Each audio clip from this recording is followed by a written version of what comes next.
नमस्कार मंडळी, मी अझरुद्दीन। आज आपण माहिती घेणार आहोत महाराष्ट्रातल्या एका सामाजिक सुधारणा चळवळीची, जिचं नाव आहे मुस्लिम सत्यशोधक मंडळ। स्वातंत्र्यपूर्व काळात भारतात राजा राममोहन रॉय यांच्यापासून ते अगदी संत गाडगे महाराजांपर्यंत अनेक समाज व धर्मसुधारक होऊन गेले। त्यांनी येथे अनेक सामाजिक धार्मिक सुधारणा चळवळी सुरू केल्या। त्याद्वारे त्यांनी भारतीय समाजातील अन्याय्य रूढी प्रथा परंपरांना विरोध करून त्यात सुधारणा घडवून आणण्याचा प्रयत्न केला। सतीप्रथा, बालविवाह, अंधश्रद्धा, अस्पृश्यता, कर्मकांड इत्यादींना या समाज सुधारकांनी विरोध केला।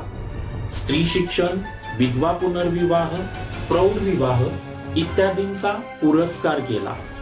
त्याद्वारे भारतीय समाजातील अज्ञान दूर करून त्यांची प्रगती घडवून आणण्याचा आटोकाट प्रयत्न केला। यामुळे भारतीय समाजात जागृती निर्माण होण्यास, समाजाचा विकास होण्यास मदत झाली। या काळात भारतीय मुस्लिम समाजात काही सामाजिक धार्मिक सुधारणा चळवळी निर्माण झाल्या, परंतु मुस्लिम समाजावर त्यांचा फारसा प्रभाव पडला नाही। मात्र 1970 साली महाराष्ट्रात सुरू झालेल्या मुस्लिम सत्यशोधक मंडळाने मुस्लिम समाज प्रबोधनामध्ये मोलाचे योगदान दिले आहे।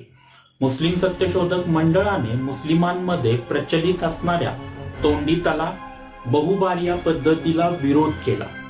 तलाक पीडित महिलेला पोटगी मिळावी, समान नागरी कायदा केला जावा अशा मागण्या केल्या। आधुनिक विज्ञानाधारित शिक्षणाचा पुरस्कार केला। अशा या मुस्लिम सत्यशोधक मंडळाच्या कार्याची आज आपण या व्हिडिओच्या माध्यमातून ओळख करून घेणार आहोत। मुस्लिम सत्यशोधक मंडळाचे कार्य पाहत असताना आपल्याला मुस्लिम सत्यशोधक मंडळाची स्थापना, मुस्लिम सत्यशोधक मंडळाने समाज प्रबोधनासाठी केलेले कार्य आणि या कार्याचा मुस्लिम समाजावर झालेला परिणाम अशा टप्प्यांमधून विचार करावा लागणार आहे। तत्कालीन मुस्लिम समाजात आधुनिक विज्ञाननिष्ठ शिक्षणाचा अभाव, धार्मिक कट्टरता व धर्मबोळेपणा, तोंडी एकतर्फी तलाक, पोटगीचा अभाव, बहुपत्नीत्व, हलाला, बुरका पद्धत इत्यादी अनेक समस्या होत्या। त्यामुळे मुस्लिम समाजामध्ये समाज प्रबोधनाचे कार्य करणे ही काळाची गरज होती। ही गरज विचारवंत लेखक, पत्रकार, कार्यकर्ते हमीद दलवाई यांनी ओळखली। त्यांच्याच पुढाकाराने आणि प्रेरणेने पुणे येथे सुधारणावादी मुस्लिम तरुणांच्या अनेक बैठका घेण्यात आल्या। त्यामध्ये मुस्लिम समाजाच्या समस्यांवर चर्चा करण्यात आली आणि त्या सोडवण्यासाठी एखादी संघटना स्थापन करण्यात यावी असे ठरवण्यात आले। 22 मार्च 1970 रोजी पुणे येथील साधना साप्ताहिकाच्या आंतरभारती सभागृहात मुस्लिम तरुणांची एक बैठक घेण्यात आली। या बैठकीचे अध्यक्ष बाबूराव जगताप हे असून उद्घाटन प्राध्यापक यास्मीन लुकमानी यांच्या हस्ते करण्यात आले। या बैठकीत मुस्लिम सत्यशोधक मंडळाच्या स्थापनेची औपचारिक घोषणा करण्यात आली होती। या बैठकीत डॉक्टर बाबा आढाव, भाई वैद्य इत्यादी अनेक मान्यवर उपस्थित होते। श्रीगोंदा येथील स्वातंत्र्य सैनिक श्री बाबूमिया बँडवाले हे वर्तमानपत्रातील बातमी वाचून या बैठकीस उपस्थित राहिले होते। नंतरच्या काळात त्यांची मंडळाचे अध्यक्ष म्हणून निवड केली गेली। त्यानंतर दीर्घकाळ त्यांनी मंडळाचे अध्यक्ष म्हणून काम पाहिलेले होते। तसेच मंडळाच्या अनेक उपक्रमांमध्ये त्यांनी भाग घेतलेला होता। मुस्लिम सत्यशोधक मंडळाच्या स्थापनेची औपचारिक घोषणा होण्यापूर्वीच दिनांक 1 फेब्रुवारी 1970 रोजी पुण्यात प्राध्यापक अ.बी. शहा आणि डॉक्टर बाबा आढाव यांच्या उपस्थितीत एक बैठक संपन्न झाली। या बैठकीमध्ये मंडळाचे पदाधिकारी निवडण्यात आले होते। त्यानुसार ए.जे. शेख यांची अध्यक्ष, सय्यदभाई यांची चिटणीस, मकबूल तांबोळी यांची सहचिटणीस आणि ए.आर. शेख यांची खजिनदार म्हणून नियुक्ती करण्यात आली होती। यावेळी हमीद दलवाई यांनी मंडळाचे कोणतेही पद न घेता मंडळाबाहेर राहून मंडळाला मार्गदर्शन करण्याची भूमिका घेतली होती. मुस्लिम सत्यशोधक मंडळाची झालेली स्थापना ही भारतीय मुस्लिमांच्या इतिहासातील किंबहुना जागतिक इस्लामच्या इतिहासातील एक अद्वितीय अशी घटना होती. मुस्लिमांच्या मागासलेपणाला इस्लाम धर्म जबाबदार असून मुस्लिमांच्या प्रगतीसाठी धर्मचिकित्सा केली पाहिजे असे सांगणारी ही जगातील पहिली चळवळ होती. आधुनिक विज्ञाननिष्ठ पायावर मुस्लिम समाजाची उभारणी झाली पाहिजे असा या चळवळीचा आग्रह होता. 22 मार्च 1970 रोजी मुस्लिम सत्यशोधक मंडळाने आपल्या स्थापने दिवशीच आपल्या कार्याची दिशा स्पष्ट करणारा जाहीरनामा प्रसिद्ध केला होता. त्यानुसार स्वातंत्र्यपूर्व काळात मुस्लिम समाज आपल्या जुन्याच श्रद्धांना चिटकून राहिला. त्यामुळे बदललेल्या परिस्थितीचे आव्हान मुस्लिम समाज स्वीकारू शकला नाही. म्हणून मुस्लिम समाजात प्रबोधनाची निकड निर्माण झाली आहे.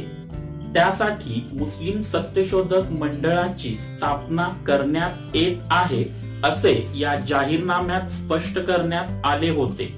पुढील काळात मुस्लिम सत्यशोधक मंडळ उद्देश व भूमिका ही पुस्तिका प्रकाशित करण्यात आली. यात मंडळाची वैचारिक भूमिका स्पष्ट करण्यात आली होती. याचबरोबर मंडळाच्या स्थापनेवेळी मंडळाचे संस्थापक हमीद दलवाई यांनी मंडळाचे उद्देश व भूमिका स्पष्ट केली होती. तोंडी एकतर्फी तलाकला विरोध, समान नागरी कायदा, धर्मनिरपेक्षता, कुटुंब नियोजन यांचा पुरस्कार करणे, बुद्धिवादी व विज्ञाननिष्ठ समाजाची निर्मिती करणे इत्यादी उद्देश मुस्लिम सत्यशोधक मंडळाने आपल्या समोर ठेवले होते आणि हे उद्देश साध्य करण्यासाठी मुस्लिम सत्यशोधक मंडळाने कार्य करायला सुरुवात केली. 1970 पासून आजपर्यंत मुस्लिम सत्यशोधक मंडळाचे समाज प्रबोधनाचे कार्य अविरतपणे सुरू आहे. स्थापनेनंतर काही कालावधीतच मंडळाला समाजातून उत्स्फूर्त प्रतिसाद मिळाला. स्थापनेनंतरच्या पहिल्या दशकात मंडळाने झंझावातीपणे कार्य उभे केले. आपल्या कार्याचा प्रचार प्रसार केला. जवळजवळ 300 सुधारणावादी तरुण तरुणी मंडळाच्या कार्यामध्ये सक्रिय झाल्या. भाई वैद्य, बाबा आडाव, प्राध्यापक कुलसुम पारेख, प्राध्यापक मुनीर शाकीर, असफ ए फैजी, MRA बेग, यदुनाथ थत्ते, नाग गोरे, ग प्रधान, SM जोशी इत्यादी अनेक सुधारणावादी व्यक्तींनी मंडळास आपला पाठिंबा जाहीर केला. पुणे, कोल्हापूर, अमरावती, सातारा, सोलापूर, पंढरपूर, मुंबई, चिपळूण, श्रीगोंदे, अहमदनगर, संगमनेर इत्यादी अनेक ठिकाणी मंडळाच्या शाखा सुरू झाल्या. या शाखांमधून अनेक उपक्रम राबवले गेले. मंडळाने अनेक सभा, संमेलने, परिषदा, चर्चासत्रे, मेळावे, परिसंवाद, मोर्चे, निवेदने यांच्या मार्फत आपली भूमिका मांडत जनजागृती घडवून आणण्याचा प्रयत्न केला. दुर्दैवाने मंडळाचे संस्थापक मार्गदर्शक हमीद दलवाई यांचे 3 मे 1977 रोजी मूत्रपिंडाच्या विकाराने दुर्दैवी निधन झाले. मंडळास आणि एकूणच सुधारणावादी चळवळीस हा प्रचंड धक्का होता. त्यातून सावरून मंडळाने आपले कार्य नेटाने सुरूच ठेवले. परंतु जनजागृतीची, समाज प्रबोधनाची जी उंची हमीद दलवाई यांच्या काळामध्ये गाठली गेली होती ती गाठणे नंतर शक्य झाले नाही.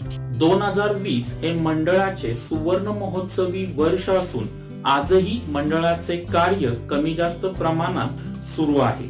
याच कार्याचा आपल्याला आढावा घ्यायचा आहे. आतापर्यंत आपण समाज प्रबोधनाची पार्श्वभूमी, मुस्लिम सत्यशोधक मंडळाची स्थापना, मुस्लिम सत्यशोधक मंडळाच्या कार्याची दिशा, ध्येय आणि उद्दिष्ट, त्याचबरोबर मुस्लिम सत्यशोधक मंडळाला मिळालेला प्रतिसाद या संदर्भात माहिती घेतलेली आहे. या भागात एवढंच. पुढील भागात मुस्लिम सत्यशोधक मंडळाने आपल्या ध्येय उद्दिष्टांच्या पूर्ततेसाठी समाज प्रबोधनासाठी केलेल्या कार्याचा आढावा आपण घेणार आहोत. इथेच थांबतो. पुढील भागात भेटूया नवीन माहितीसह. धन्यवाद.